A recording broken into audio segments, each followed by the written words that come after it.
एक पुराने शहर में एक विशाल हवेली थी जिसका नाम शिवकुंज था। इस हवेली के मालिक रघुनाथ सिंह की हाल ही में मृत्यु हो गई। उनके मरने के बाद उनकी वसीयत का खुलासा होना बाकी था। परिवार के सभी लोग, उनके बेटे विजय, भतीजा अजय और बहन सुमित्रा, वसीयत में अपनी हिस्सेदारी पाने के लिए हवेली में इकट्ठा हुए। रात के अंधेरे में जब वसीयत का संदूक खोला गया तो एक पुराना पीला पड़ा हुआ कागज बाहर निकला। लेकिन जैसे ही वकील ने उसे पढ़ना शुरू किया, कमरे में हल्की हल्की सर्द हवा चलने लगी। वसीयत में लिखा था, जो भी इस संपत्ति को हड़पने की लालच करेगा उसे मैं चैन से नहीं रहने दूंगा। मेरा न्याय मेरी मौत के बाद भी जारी रहेगा। जैसे जैसे रात गहराती गई, हवेली में अजीब घटनाएं घटने लगीं। एक दरवाजा अपने आप खुलता, किसी को सीढ़ियों पर भारी कदमों की आवाज सुनाई देती और कहीं किसी के चीखने की आवाज आती। अचानक को एक परछाई दिखी जो उसके पीछे पीछे चल रही थी। जब उसने मुड़कर देखा तो वहां रघुनाथ सिंह की आत्मा खड़ी थी। उसकी आंखों में गुस्से की लपटें थीं। डर के मारे अजय ने कबूल किया कि उसने वसीयत बदलने की कोशिश की थी। रात के अंत में हवेली के हर कोने से एक ही आवाज आई, लालच का अंत हमेशा विनाश है। उसके बाद से शिवकुंज को हमेशा के लिए बंद कर दिया गया। कहते हैं कि आज भी वहां से रघुनाथ सिन्हा की आत्मा की चीखें सुनाई देती हैं। इस कहानी का सार, लालच और अन्याय की वजह से पुरानी वसीयत न सिर्फ संपत्ति का विवाद खड़ा करती है बल्कि आत्माओं को भटकने पर भी मजबूर कर देती है। शिवकुंज को बंद कर देने के बाद भी हवेली के आसपास के लोगों को अक्सर वहां से अजीब घटनाओं की खबरें मिलती। रात के अंधेरे में हवेली की खिड़कियों पर परछाइयां दिखाई देती, मानो कोई भीतर चल रहा हो। कई बार खामोशी के बीच अचानक चीखें सुनाई देती। लोग अब उस रास्ते से गुजरने से भी डरने लगे थे। 22 साल बाद विजय का बेटा करण, जो विदेश में पढ़ाई कर रहा था, इन किस्सों को अंधविश्वास मानता था। उसने तय किया कि वह शिवकुंज को फिर से खोलकर वहां रहने लगेगा। उसे लगता था कि उसके दादाजी रघुनाथ सिन्हा की मौत के बाद के किस्से सिर्फ अफवाहें हैं। शिवकुंज में लौटने के बाद करण ने हवेली की सफाई शुरू करवाई। दीवारों पर जमी धूल और सड़ती हुई लकड़ी हवेली की भयानक स्थिति बयां कर रही थी। जैसे ही उसने मुख्य हॉल में कदम रखा, एक पुरानी घड़ी अचानक खुद ही बजने लगी, जबकि घड़ी कई सालों से बंद थी। करण ने संयोग समझकर अनदेखा कर दिया। पहली रात होते ही करण को हवेली में अकेलापन महसूस हुआ। आधी रात को उसे अचानक किसी के हल्के कदमों की आवाज सुनाई दी। उसने बाहर जाकर देखा तो लंबी गलियारे में कुछ नहीं था, बस हल्की हल्की ठंडक बढ़ती जा रही थी। तभी उसे दीवार पर रघुनाथ सिंह की तस्वीर के नीचे खून के धब्बे दिखाई दिए, जो धीरे धीरे और गहरे हो रहे थे।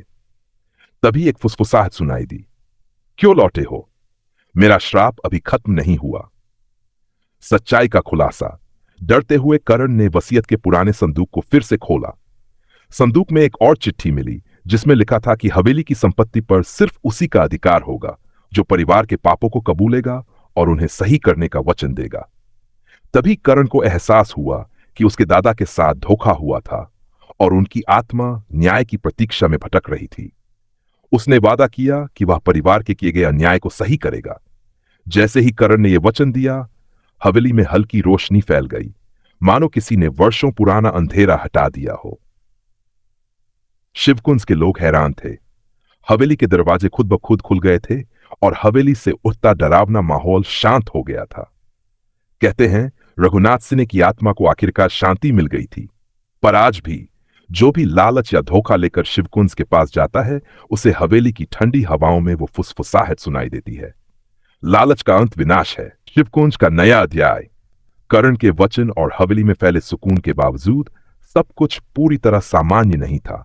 शिवकुंज अब शांत जरूर लगने लगा था, लेकिन वहां की दीवारों में छिपे पुराने राज अभी भी पूरी तरह उजागर नहीं हुए थे। कुछ महीनों बाद करण ने हवेली की मरम्मत और नवीनीकरण का काम शुरू किया। उसे लगा कि नई शुरुआत से सब कुछ ठीक हो जाएगा, लेकिन निर्माण कार्य के दौरान मजदूरों के साथ अजीब घटनाएं होने लगीं। किसी को अचानक सीढ़ियों से गिरते देखा गया, किसी के औजार गायब हो जाते और कई मजदूरों ने शिकायत की कि उन्हें काम करते वक्त किसी के फुसफुसाने की आवाज सुनाई देती है। पुराना तहखाना। एक दिन हवेली के पुराने नक्शे को खंगालते हुए करण को पता चला कि हवेली के नीचे एक गुप्त तहखाना है जिसका जिक्र कभी किसी ने नहीं किया था। जिज्ञासावश उसने उस तहखाने का दरवाजा खुलवाया। जैसे ही दरवाजा टूटा, एक सड़ी गली दुर्गंध हवेली में फैल गई। तहखाने के भीतर घुप अंधेरा था और दीवारों पर अजीब सी आकृतियां बनी हुई थीं। वहां एक पुराना संदूक रखा था जिस पर लाल रंग से लिखा था, इससे दूर रहो वरना श्राप से बच न पाओगे। लेकिन करण ने चेतावनी को नजरअंदाज करते हुए संदूक खोला। संदूक में एक पुराना अधजला कागज था जिस पर लिखा था कि रघुनाथ सिन्हा के छोटे भाई धर्म सिंह ने हवेली की संपत्ति हथियाने के लिए उनके खिलाफ साजिश रची थी।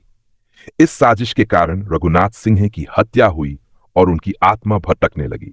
श्राप का अंत। अब करण को समझ आया कि वसीयत से जुड़ा श्राप तब तक खत्म नहीं होगा जब तक रघुनाथ सिंह के साथ किए गए अन्याय का खुलासा नहीं होगा। करण ने गांव के बुजुर्गों और पुलिस को बुलाकर तहखाने की सच्चाई उजागर की। गांव के लोग ये जानकर स्तब्ध रह गए। हवेली में सालों से जो भूतिया घटनाएं हो रही थी वे इसी अन्याय का परिणाम थीं।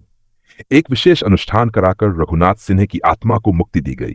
शिवकुंज का नया भविष्य अनुष्ठान के बाद हवेली से डरावनी घटनाएं पूरी तरह समाप्त हो गईं। करण ने हवेली को एक धर्मशाला और पुस्तकालय में बदल दिया ताकि लोग वहां आकर ज्ञान और शांति प्राप्त कर सकें। अब शिवकुंज का नाम डर का नहीं बल्कि नई शुरुआत और न्याय का प्रतीक बन गया।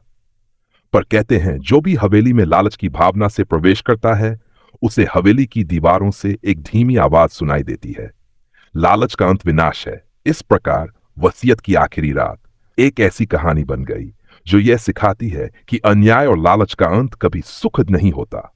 शिवकुंज का पुनरुद्धार। शिवकुंज अब एक धर्मशाला और पुस्तकालय के रूप में जाना जाने लगा। लोग वहां अध्ययन करने और शांति की खोज में आने लगे। हवेली के अतीत का खौफ अब धुंधला पड़ गया था, लेकिन करण के मन में एक सवाल अभी भी बाकी था।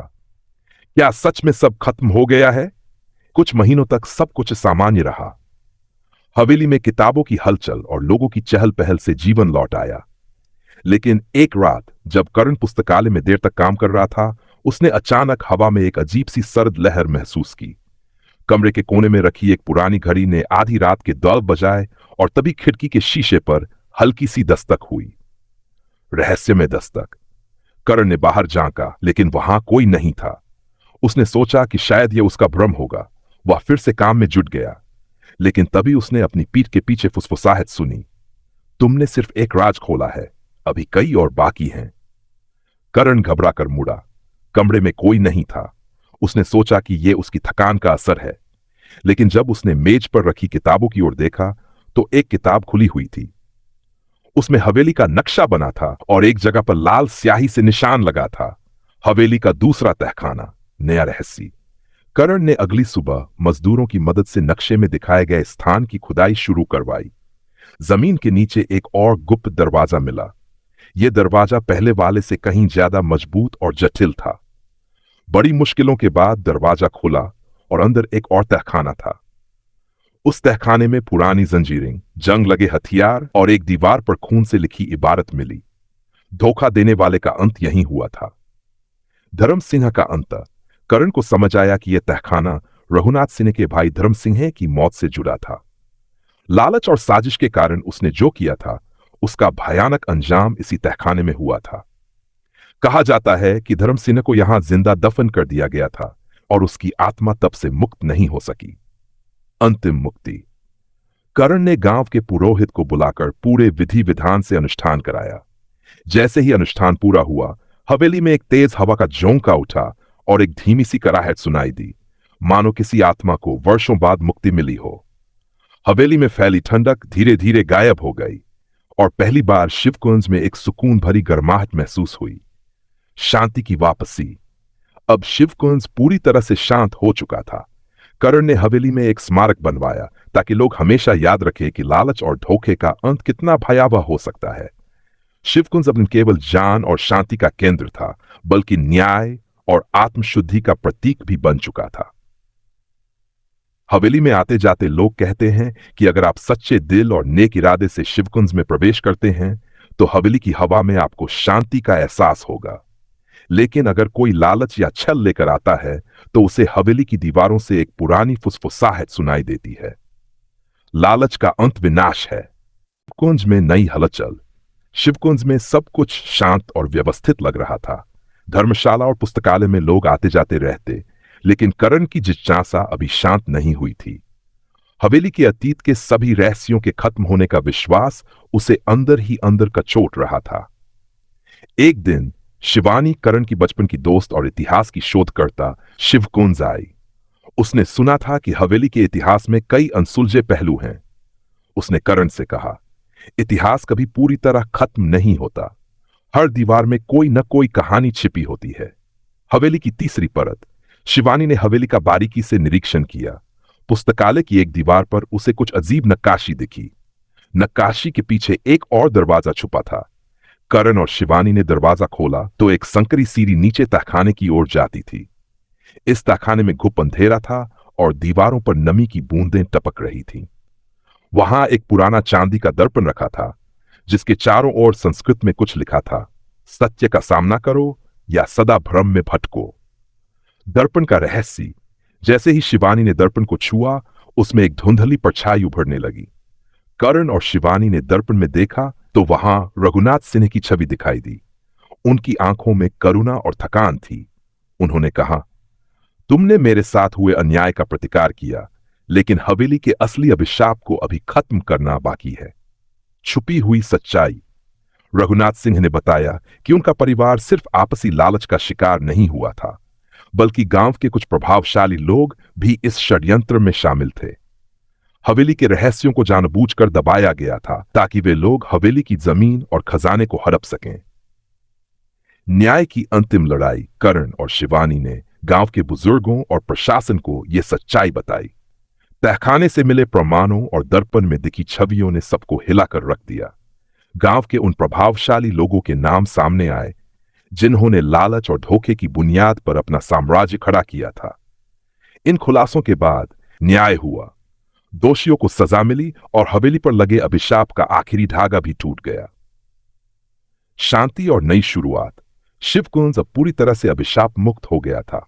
करण ने हवेली को एक सांस्कृतिक केंद्र में बदल दिया, जहां लोग न केवल जान और शांति पाते, बल्कि न्याय और सच्चाई की कहानियों से प्रेरणा भी लेते। शिवानी ने हवेली के इतिहास पर एक किताब लिखी जिसका नाम था शिवकुंज, सत्य की वसीयत। अब हवेली में सिर्फ पंछियों की चहचहाहट और किताबों के पन्नों की सरसराहट सुनाई देती, लेकिन जो भी हवेली में आता उसे हवेली की हवा में एक संदेश हमेशा महसूस होता। सत्य कभी नहीं छुपता और लालच का अंत विनाश ही है। इस तरह शिवकुंज की कहानी खत्म हुई, लेकिन यह सबक छोड़ गई कि सच्चाई और न्याय की जीत हमेशा होती है।